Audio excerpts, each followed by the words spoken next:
What up, what up, what up? Welcome back, ladies and gentlemen, boys and girls, children of all ages. Welcome back to another episode of Pop Culture Junkies. Today I want to talk to you about the 9/8 myth and why I think current grading is actually kind of bullshit.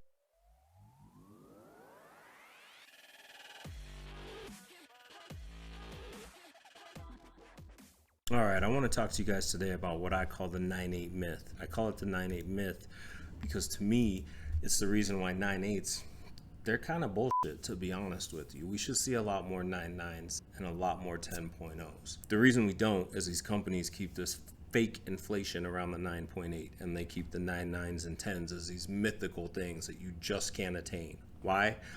It props up the myth and allows them a little wiggle room to make excuses when they miss something grading, to be honest. So when you say like, why'd this get a 9/8? And then they can point to any random thing and say, well, one of the people saw this little printer's defect and we're going to call it we're going to dock you for it on this book, even though we don't on every book. We're going to dock it this time. Grading is subjective, guys. Grading is not objective.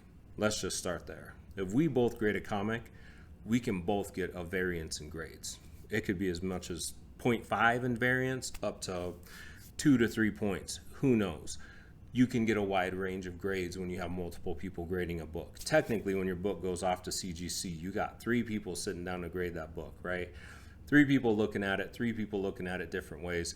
The other thing, just FYI, that CGC won't do is they don't wear gloves when they grade your book. So when you send them a book and you get back that there's fingerprints on the book, you can't even prove that they didn't do it, which I think is bullshit, to be honest with you. Like that pushes me over the edge when I see that there's fingerprints on a book, because I know I don't send them in that way. I know I don't be greasy finger touching on my fucking comics. The reason I say that these 9/8s are falsely inflated, that the 9.9 and the 10.0s we should see a lot more of, are because of books like Death of Justice League.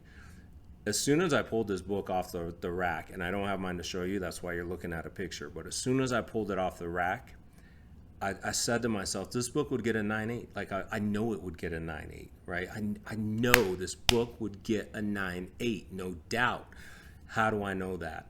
Because it's a plastic acetate cover all around, right? I got this Batman I want to show you. It's Batman 125, I think, the Simone DeMeo cover, right? This right here. This plastic acetate, hard-ass plastic cover, right? This book has never been touched until this moment. The store touched it to put it in the bag, but other than that, this book has not been touched by any human hands from the time it left the factory. This is the first time it's been out of the bag since I purchased it. Crispy ass corners, not even a printer's defect in the top. Bottom isn't bent, square as can be. Pages are fresh. I wish I would have had this for Denver Fan Expo because I would have had them do a remark on it. But anyway, this is exactly what Death of Justice League is like. But these kind of books won't get 9/9s and 10s. What's wrong with this book? Why is it a 9/8? You can't find, like, if this book has a spine tick, the whole piece of plastic is fucking bent, dude. It's not hard to see when that happens. It's not like a regular comic where you can kind of look sometimes and you're like, is it not? It's got, oh yeah, it is. You got to feel it and get microscopic with it. Nah, this fucking plastic bends. You get a bend, a crease in this shit, it ain't coming out, fam. There ain't no pressing, no nothing. That shit is in there for life. So these books coming fresh off the rack, these should all be 10s. Anyone that doesn't have fingerprints just grimy all up on the shit, didn't get scuffed up in shipping, didn't sit on wire racks and get banged up. All these should be 10s. Not even 9.9. They should be 10. 10. Top of the scale, perfect 10. Every time. They don't have the blemishes and issues that paper has on a cover.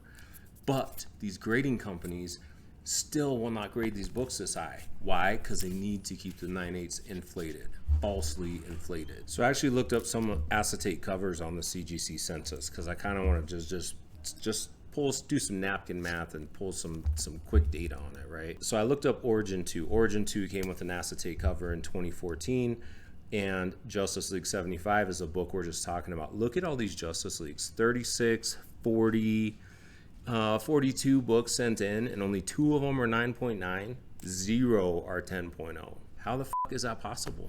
And that shit, it makes zero sense. Almost all of these books should have been 9.9 or actually 10.0. Almost all of them, because the majority of these people bought these books fresh off the rack, probably bagged and boarded when they bought them, and sent them straight into CGC. They didn't go home and flip through them and let their little brother flip through them and tear the shit up and then mail it in. People bought these 2 months ago when it came out and sent them immediately off to CGC. It hasn't been passing through 5 people's hands to get there. This was the A cover, right? This was the easiest cover to get. And only 2 of them were a 9.9 and 0 were 10.0s. That shit does not add up. When you look at Origin, right?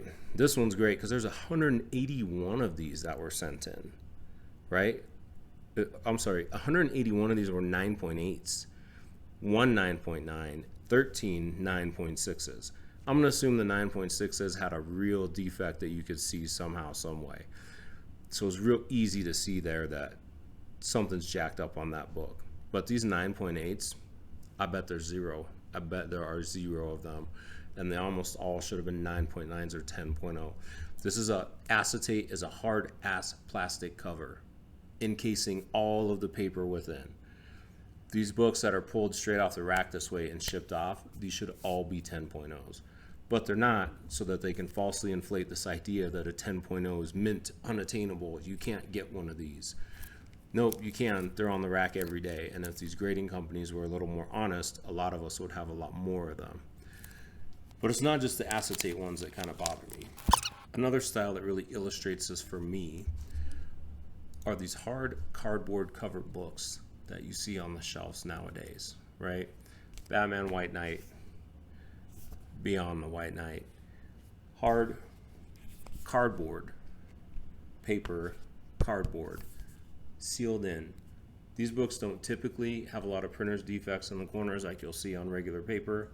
They can have a little scuffing, right? Which should get you the 9.9, not the 9.8.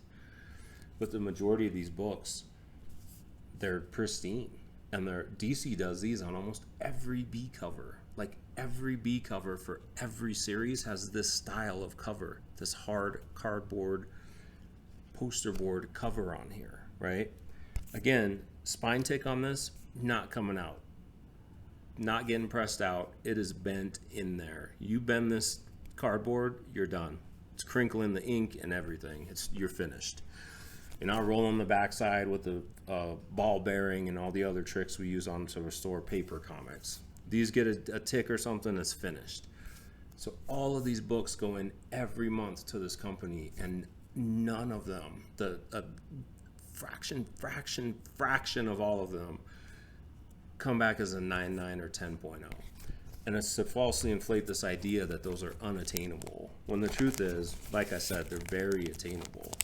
Anyway, that's all I have today on the 9.8, 9.9, and the 10.0 myth. If you like this content, remember to hit that like, hit that subscribe, and I'll see you next time.